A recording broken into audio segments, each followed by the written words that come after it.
For every single legend that has ever walked down that WWE ramp, there's a story behind their first night. Some of them are a pick light in a no-bottle moments that go on to define a generation. But some are so strange, so shocking, so spectacularly bizarre, you'll be left wondering how they ever led to greatness at all. A debut is supposed to be everything. It's the first impression, the one moment that launches a career into the stratosphere. But what happens when that launch pad just completely crumbles? What happens when a debut is remembered not for its glory, but for its absolute weirdness? Today, we're not just looking at the good ones. We're diving into the unbelievable. We're counting down the most bizarre and shocking debut stories you really have to see to believe.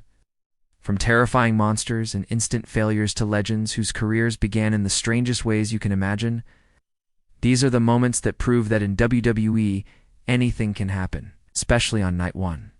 Before we jump into all the chaos, if you love hearing the stories that wrestling history tried to forget, go ahead and hit that subscribe button and ring the bell. You won't want to miss what we have coming up. Now let's get to our first story, which proves that sometimes the most terrifying thing is a colossal failure. We have to start here. This isn't just a bizarre debut. It is the bizarre debut. It is the gold standard by which all other wrestling failures are measured. The year was 1993, and WCW was getting ready for its Clash of the Champions 24 event. The fan-favorite team of Sting, Dustin Rhodes, and Davey Boy Smith needed a mystery partner to face off against a crew of dominant heels. The stage was set for a massive reveal. During a live interview, Sting dramatically announced their partner was a man who would shock the world. Right on cue, pyro went off, blowing a hole in a nearby section of the set wall. The plan was simple. Fred Ottman, a veteran wrestler, would burst through the wall, looking like an unstoppable force. He was decked out in a new costume. Jeans, a long black coat, and, well, it was a Star Wars stormtrooper helmet that had been painted purple and absolutely covered in glitter. As the smoke cleared, Ottman charged forward. But in a twist of fate that would echo through wrestling history forever, he tripped on a piece of lumber framing the bottom of the wall. He didn't just stumble, he completely fell, crashing to the floor in a heap as that glittery helmet flew off his head and rolled away. For a few agonizing seconds, all anyone saw was Fred Ottman on his hands and knees, scrambling to find his helmet. The mystique was gone. Terror was replaced by uncontrollable laughter, not just from the fans, but from the commentators and even the other wrestlers in the ring. It's remembered as one of the most infamous and disastrous debuts of a legendary fail that has lived on for decades. If the Shockmaster was an accidental disaster, our next entry was a disaster entirely by design. Concept so baffling it's a miracle it ever got approved in the first place. In the fall of 1990, the WWF began one of its most mysterious build-ups ever. A gigantic egg started appearing at live shows and on TV. For weeks, every fan was asking the same question. What is in the egg? Speculation ran completely wild. Was it a returning Hall of Famer? A new unstoppable monster? Many fans were convinced it was the legendary Ric Flair making his long-awaited jump to the company. Mark Calloway, who was just about to debut as The Undertaker, has even said he was worried he was going to have to come out of the shell. The anticipation was at a fever pitch for Survivor Series 1990. With Mean Gene Okerlund live in the ring, the giant egg finally started to crack. The crowd held its breath. Now it popped. A man in a giant turkey costume. His name was the Gobbledy Gooker and played by the very talented Guerrero. The creature was met with a massive chorus of boos from the 16,000 fans in attendance. They were promised a champion. They got a walking Thanksgiving dinner. The segment then somehow got worse, with the Gooker and Mean Gene dancing in the ring to Turkey in the Straw, a moment of pure cringe that has since become wrestling infamy. The character was so hated it was dropped almost immediately, but its legacy as one of the worst ideas ever lives on. Sometimes a bizarre debut isn't about a fall or a foul. It's about a great idea that just completely fails to connect. In early 2004, WWE started airing these cryptic vignettes. They talked about a pale rider, a religious zealot on a crusade to purge sin from the world. The character was Mordecai, a man dressed in pure white with bleached blonde hair, carrying a huge cross-like staff. The presentation was incredible, and the end game seemed obvious. A holy war against The Undertaker. Mordecai made his in-ring debut at the Judgment Day pay-per-view in 2004. His entrance was chilling. With gothic organ music and an imposing aura, he was set to face the veteran Scotty 2 Hotty. The match was supposed to be a dominant squash to establish Mordecai as a terrifying new force. Instead, it was just short and awkward. Mordecai sold his opponent's moves more than a monster probably should have, and the whole thing felt strangely flat, lasting only about 3 minutes. The momentum was dead on arrival. According to Kevin Fertig, the man behind the character, he felt stuck between working a slow, fanatical style like The Undertaker and a faster pace, and it resulted in a performance that just didn't feel special. Only 2 months after his grand debut, Mordecai was sent back to WWE's developmental territory, his holy crusade over before it ever really started. It was a bizarrely fast flame-out for a character that had such a shocking and promising start.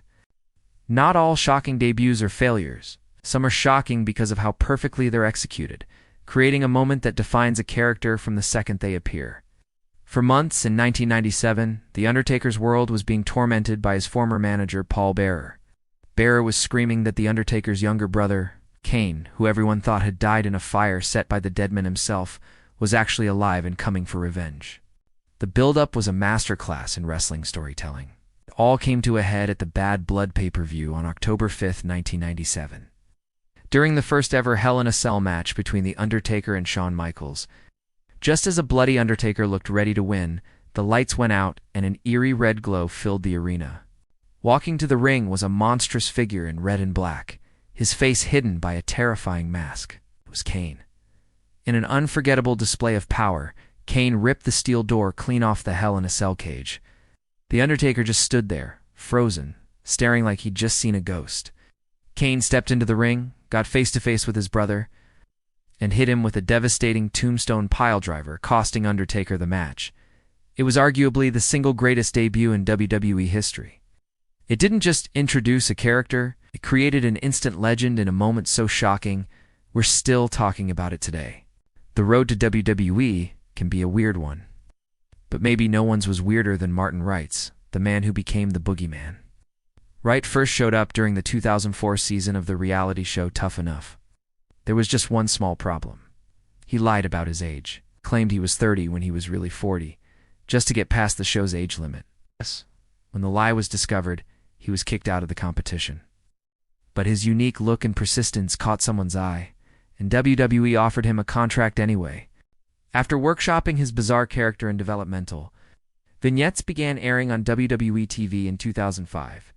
The story was that the vignettes were for a new TV show called The Boogeyman, but the show got canceled, so WWE had to honor the actor's contract by letting him wrestle. For weeks, he'd just appear in random backstage spots, talking in riddles and smashing a giant clock over his own head. His in-ring debut finally came on December 2, 2005, against Simon Dean. His entrance was pure theater. Red lights, thick fog, and the man himself crawling to the ring while chewing on live worms. The match wasn't exactly a technical classic. It was more like a piece of performance art. Boogeyman won fast. But not before he stuffed a handful of live worms into his opponent's mouth. It was disgusting, it was weird, and it was absolutely unforgettable. The Boogeyman was never a main event champion, but his bizarre debut carved out a special place in WWE history as one of its most genuinely unsettling characters. By 1999, the Attitude Era was in full swing, and The Rock was on top of the world. It would take a very special debut to interrupt him and not get booed out of the building. For weeks, a mysterious countdown to the new Millennium Clock kept appearing on WWE shows, and fans were buzzing. On the August 9, 1999, episode of Raw, that clock finally hit 0. The Rock was in the middle of a promo when the lights went out. Pyro exploded, and the name Jericho flashed on the screen. Out walked Chris Jericho, a popular star from rival promotion WCW, making his shocking WWE debut. What came next was one of the most iconic verbal showdowns in wrestling history. Jericho, calling himself Y2J, went toe-toot on the microphone with the most electrifying man in sports entertainment and more than held his own. While Jericho himself has said he cringes at his promo that night, the moment was electric.